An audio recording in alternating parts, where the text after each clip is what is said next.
dear students and friends. Now today we are going to start with a new unit. Unit number 1. It is the living world. So let's discuss regarding the new unit, the living world. See, you know that there is a lot of biodiversity that exists surrounding to us. Means you are able to find out the different types of living organisms surrounding to you, and they are so different, they are so varying, you also get amazed. Even after that, you will also find the living organism at different places and the habitat. Like you can find the living organism in the cold mountains, you can find the living organism in the deep oceans, even you can also find the living organism in the forest.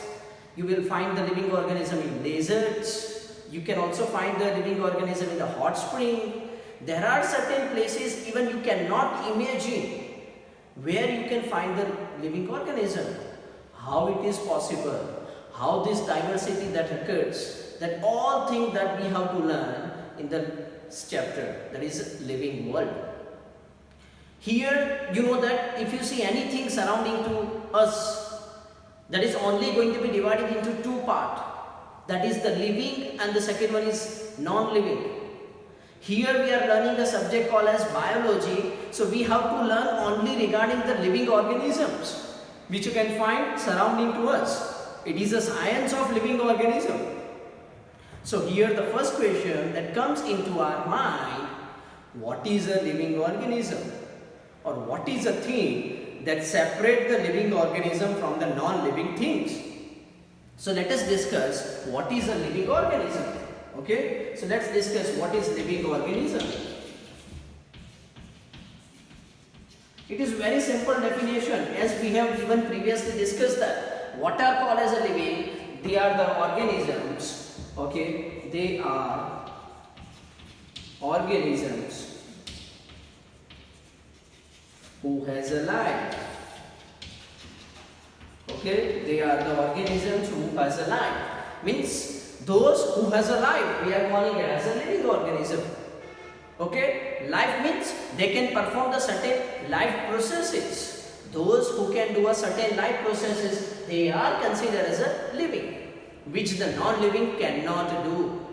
Okay, so there are few basic characteristics which the living organism can do. So what are the characteristics the living organism can perform? First important characteristic of a living organism is a growth. The living organism can grow. Second characteristic you can find in the living organism, that is a reproduction. This is the characteristic you can find into the living organism. The third characteristic of a living organism you can find is a metabolism. This is the third characteristic you can find in the living organism. It is a metabolism. The fourth characteristic that means they can sense environment, means their surrounding responses, and after sensing the environment, they will respond to it. Okay, so there is a response towards the environment. Okay, these are the characteristics you can find into a living organism. Even other characteristics, like even those who has a life, after certain period of a time interval, they also will be a death. So death is also a meaningful event, and that occurs in the case of a living organism. The non-living organism doesn't have a death. Okay, so these are the few basic characteristics or the few basic life processes which you can observe in the living organism, and this characteristic made them different from the non-living thing. Due to this characteristic, the living organisms are different from the non-living organism. Okay, so this is going to be happen. These are the characteristics of a living organism. We have to discuss each and every characteristic we find in the living organism. Let us start with the first characteristic we find in the living organism, and that is a growth. Okay, so the first characteristic of a living organism is a growth. You know that all living organisms grow. All living organisms can grow. Clear? So this growth, what we find, the growth that occurs in the two terms, either there is an increasing cell mass or there is an increase in cell number. These are the two criteria in which the growth occurs or the living organism shows a growth. Okay, like for an example, if I say that multicellular organism, how these multicellular organisms they are going to be formed? You know that this multicellular organism they are formed from a single cell. What we are calling it as a zygote. Clear? From a zygote the multicellular organism forms. By which process they form? They form by a process called as cell division. So by cell division there is an increase in the number of cells. And you know that the increase in the number of cells we are calling it as a growth. We are calling it as a growth. Same thing that is regarding to a multicellular organism, how the multicellular organisms can grow. Even the same thing, the unicellular organisms can also grow by a same process called as cell division process. The unicellular organism they also grow by a cell division process. From one bacteria, two bacteria or three bacteria or many bacteria are going to be formed by a cell division process. Or there is an increase in the mass of a cell that takes place. This we are considering it as a growth. Like I will tell you with two good examples which might you have seen. I will give you example of a multicellular organism. In a multicellular organism, the most important example is a plant. Plant is a multicellular most of the times. Most of the plants are multicellular. So they grow throughout their life. Remember the plant grow throughout their life. Even the growth also occurs in case of animals. But the animals do not grow throughout the life. Animals, here the growth occurs after a certain period, the growth got stopped. Okay, there is a after certain period. After a certain period, the growth stops. So this is what going to happen in case of animals. Plants and the animals both are multicellular. In case of a plant, the growth occurs throughout the life. In case of animals, growth occurs certain time interval or certain point of a age and then it stops. Like see the example in case of animal, human being. We grow when we were small, we are growing. We become an adult. After that, the growth becomes almost null or zero. Okay, so this is what going to be happen in the case of animals. So this is the first characteristic, growth. All living organisms can grow. Either, and growth you know that how you can define a growth? Increase in the cell mass or increase in the cell number. Okay, and most of the times the divide or the growth occurs by a cell division process. Okay, now I will also tell you a few examples of a non-living thing which also increases in their size. Generally we are calling the growth that means increase in the size, either in mass term or the number term. But I will also tell you the few examples in which there is an increase in the size or the mass occurs. Like for an example, if you see the mountains, or you can say boulders. Okay, in these cases, you know that mountains, their size might going to be increases. How that occurs? That occurs due to a deposition of the rocks and the sand. Okay, due to that, there is an increase in the size of a mountain occurs. So, can we consider it as a growth? Yeah, that is in simple term, you can call it as a growth because here the size gets increased. Okay, but one important thing is that the living organism can grow.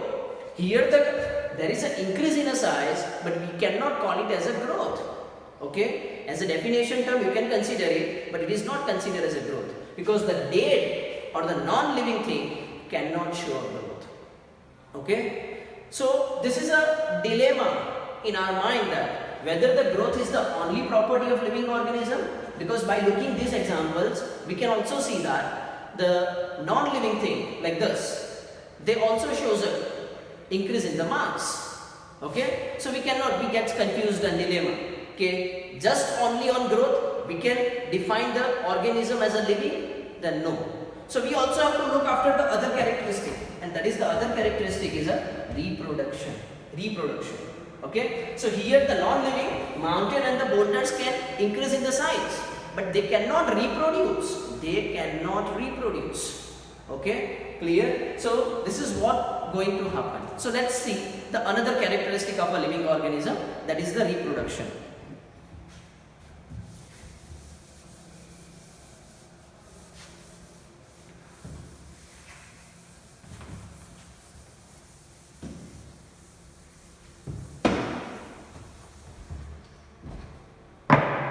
Now as we have discussed, now you know that the another characteristic of a living organism is the reproduction. So first of all we try to understand what is the meaning of reproduction. Reproduction, that means it is a production or generation of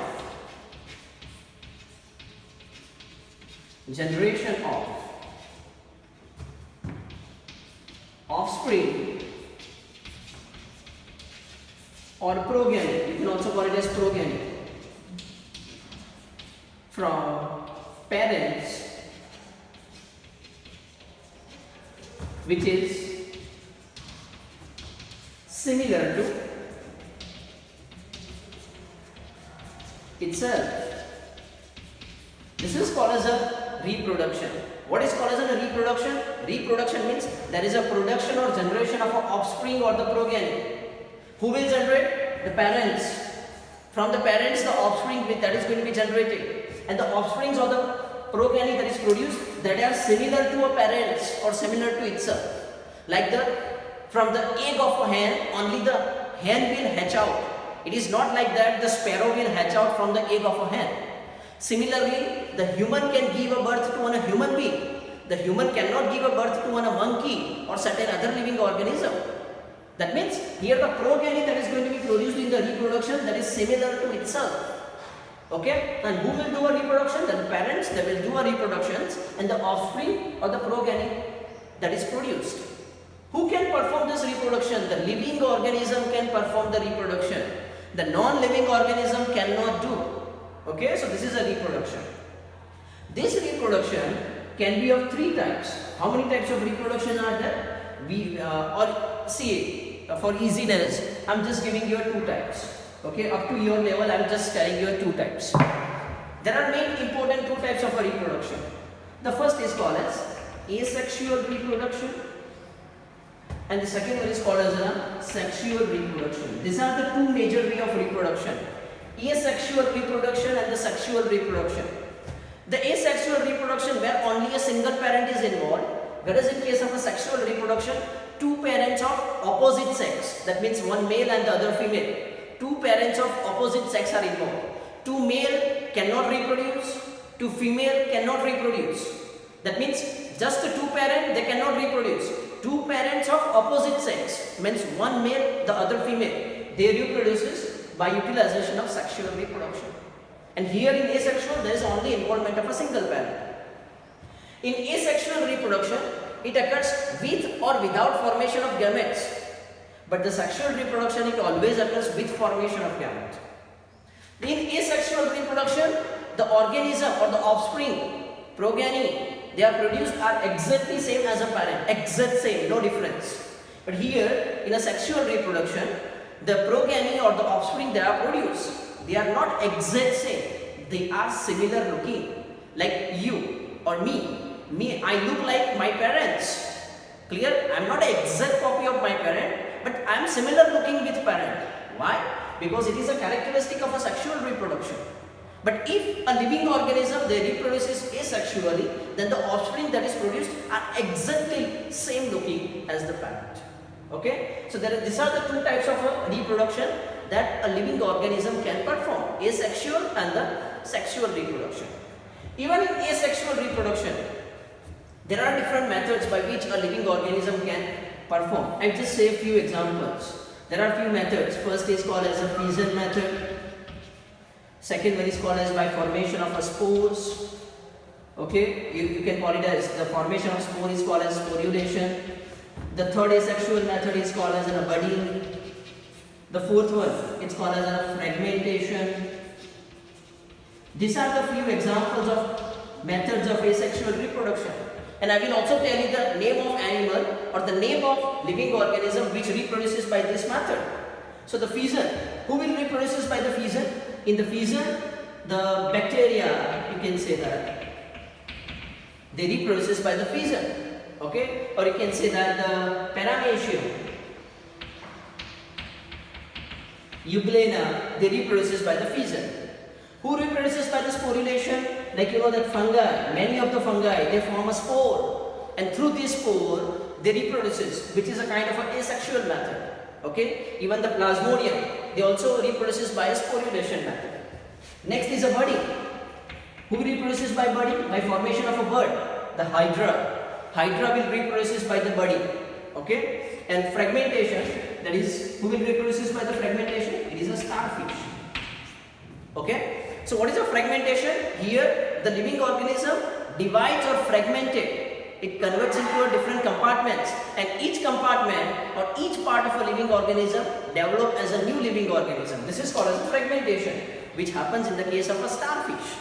Okay, so these are the few examples of different types of animals which reproduces by different asexual method.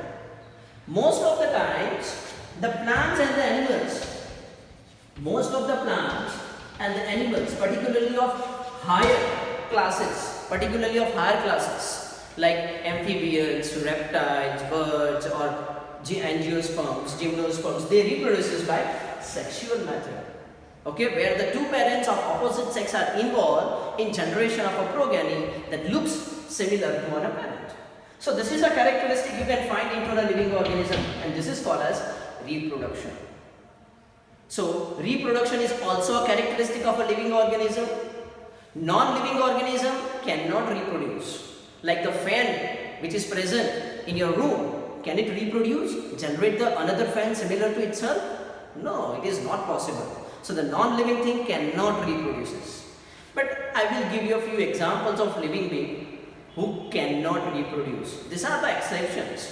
There are exceptions that they are living organism, but they don't have a capacity to reproduce. Like one example is mule. Mule is the hybrid of female horse and the male donkey. The reproduction between a female horse and the male donkey generates a mule. Gujarati માં આપણે જેને કહીએ છીએ ખચ્ચર, which is used as transporters that carry the load. Okay, this is a mule. The mule cannot reproduce. It is a living organism, but it cannot reproduce. Even you can say a worker honeybee.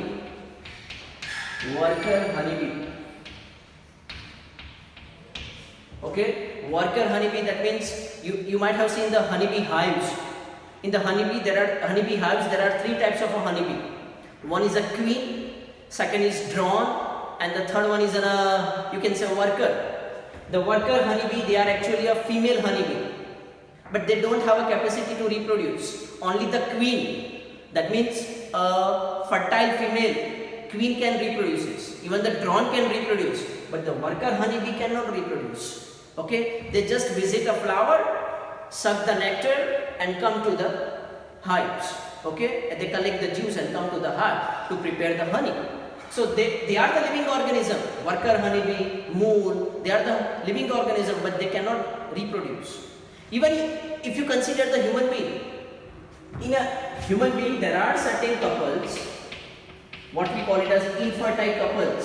Those couples who cannot bear a child due to abnormalities in them, they are the infertile couples, what we call it as infertile couples. So see, these all three are the living. We cannot say they are non-living, but they don't reproduce. So in case of reproduction also, reproduction is a characteristic of a living organism, yes, but you can also find a few exceptions in them. As what happens in the case of a growth. Growth occurs in a living organism, but there are also some non-living things like mountains, they also grow. Similarly, non-living thing can reproduce, non-living thing cannot reproduce, but there are also few exceptions of living organism.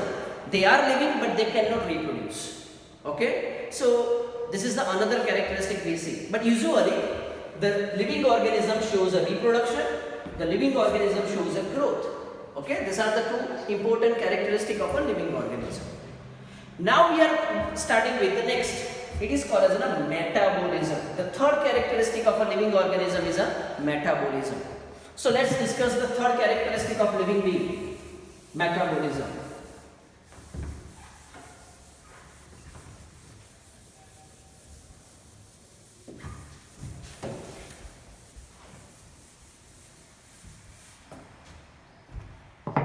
As we have discussed the first two characteristics of living organism, growth and reproduction, now we are moving ahead with the third characteristic of a living organism, and it is a metabolism. What is the metabolism? Metabolism, that means all type of the biochemical reactions, all kind of biochemical reactions occurring within a cell or within a living organism. This is called as metabolism. All kind of biochemical reactions. You learn the chapter number 8, cell. You know that cell is the basic unit of living organism. The cells are made up of many organelles like ER, Golgi body, lysosome, vacuole and many more. You know that. These organelles are made up of molecules.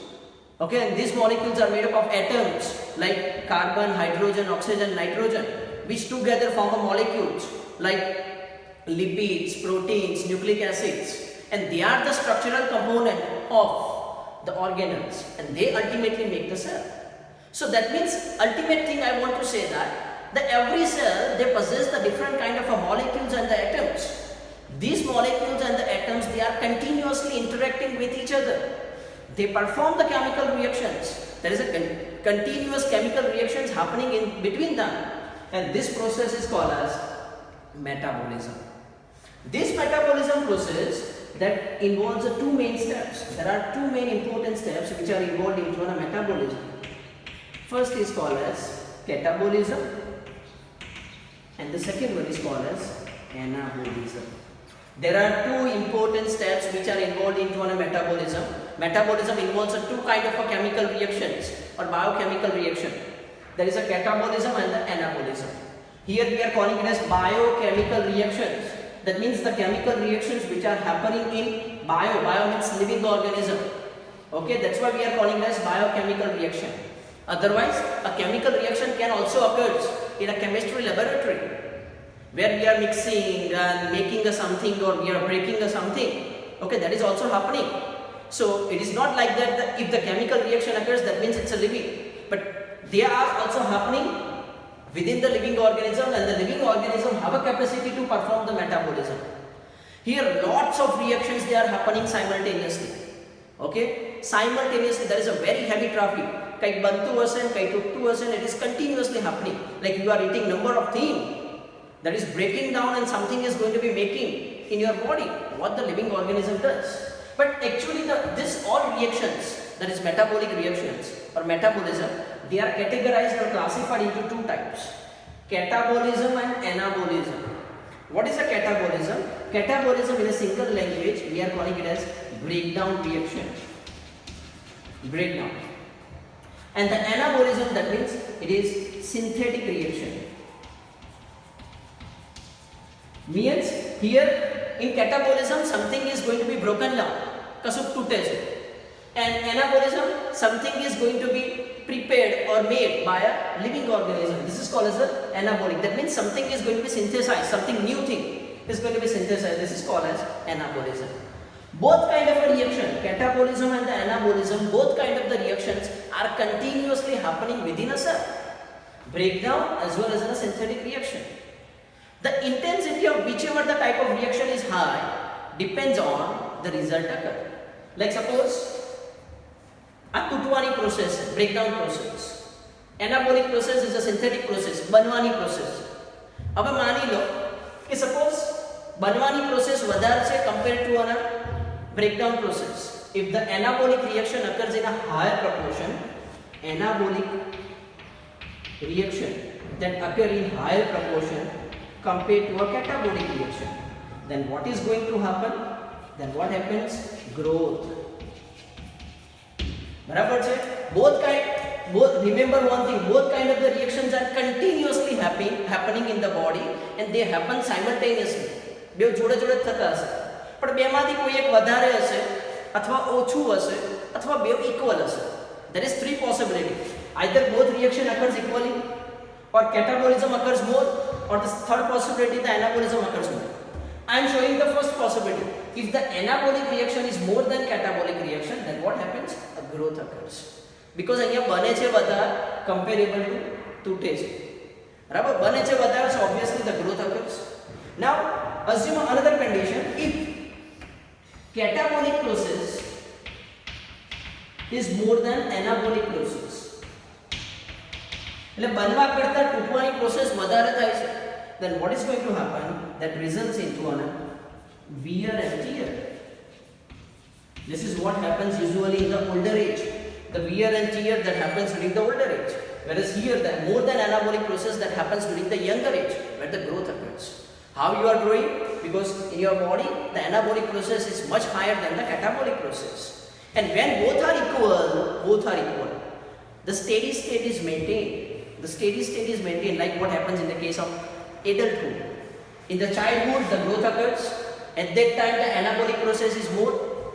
In the older age the catabolic process is more, so wear and tear occurs, aging occurs, and in the adulthood most of the times the anabolic and catabolic process that remains the same. So this is a process, metabolism is a feature which occurs within a cell, because it occurs in a living organism. That is also one of the feature of living organism, and it is an important feature of living organism, that what we call it as metabolism.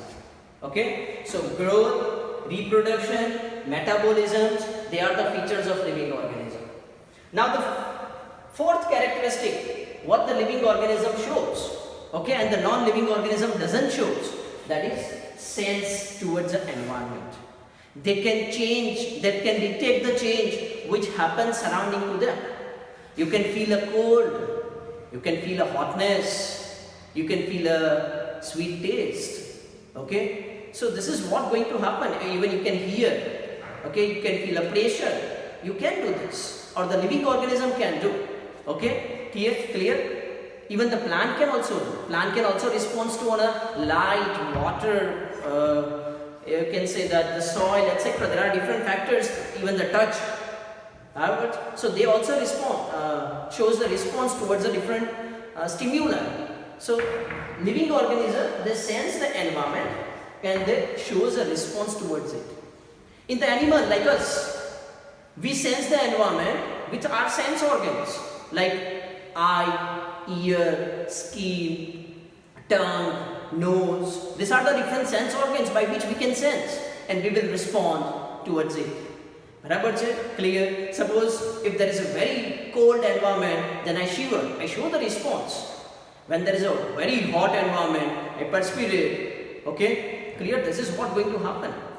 Okay, so this is the sense and the sensing that occurs with an environment and response towards it occurs. બરાબર છે? Clear? Like suppose મને ઘણી વસ્તુ ભાવે છે, I like a sweet food, and if I get a sweet food I am happy, I show a response. Okay, clear? I can sense the taste, I can also show the response towards it. Okay, so that is the characteristic of living organism. Even the plant also shows, because the plant is a living organism. You might have seen the example of a touch me not plant, mimosa plant. You just touch it, it will shrink in size. Its size, the size of leaves gets reduced. Why it is happening? Because it is showing a response towards that stimuli, touch. Even in the sunflower, the movement of sunflower occurs in the direction of a sunlight. Why it is happening? It is a response towards, it can sense the stimuli, it will shows the response towards it. So the living organism can sense the stimuli or sense the environment and they shows the response towards it. This is what happening, and this is also a characteristic of a living organism. Okay, even the consciousness, I also mentioned one more, that is the consciousness. Okay, consciousness is also a characteristic of a living organism.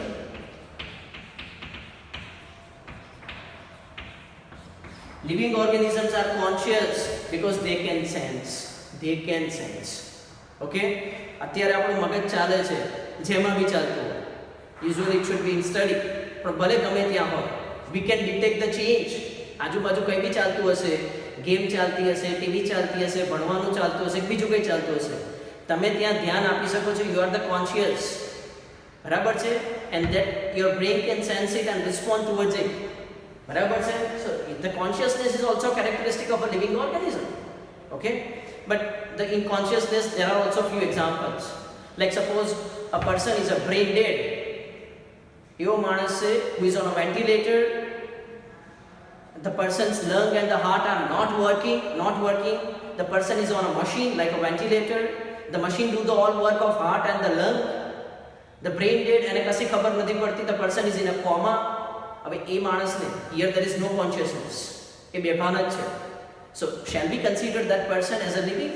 Yes, but that is a living but doesn't show a response. Okay, but there is an exception. Okay, so I have discussed the few characteristics of a living organism. Living organism shows this characteristic. Non-living organism or the dead living organism do not show this characteristic. So I again repeat, what are called as a living? Living, that means those who has a life, those who can perform the different kind of a life processes, they are living. The living organism can grow, can reproduce, can metabolize, can perform a metabolism, can sense the environment and shows a response towards it, or the consciousness, and even the death. Death is also a meaningful event and it is also characteristic of a living organism. Non-living thing usually cannot perform any of these. Okay, except the few examples I have discussed. Okay, so ultimate thing is that what is the common on this all living organism? The common thing in all living organism, as we have discussed in the chapter number 8, it is a cell. Cell is the basic structural and functional unit of living organism which can shows all these properties, and that's why we are calling it as a living. We call it as a living. Okay, so that's all about it, the characteristics of living organism. Okay, I hope so it is clear to all of you what are the characteristics. At the end I just want to add that if you consider the living organism, there are few characteristics from this also the non-living organism can perform. But if you summarize all these things, so what is a living thing? The living organism is self-replicating, evolving, self-regulating and interacting with each other to maintain their life. They are living organism. What are the living organism? I just summarize all these things.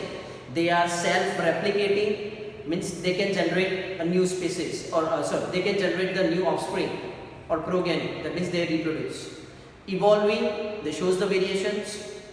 Self-regulating and interacting with each other to maintain their status, that is a life.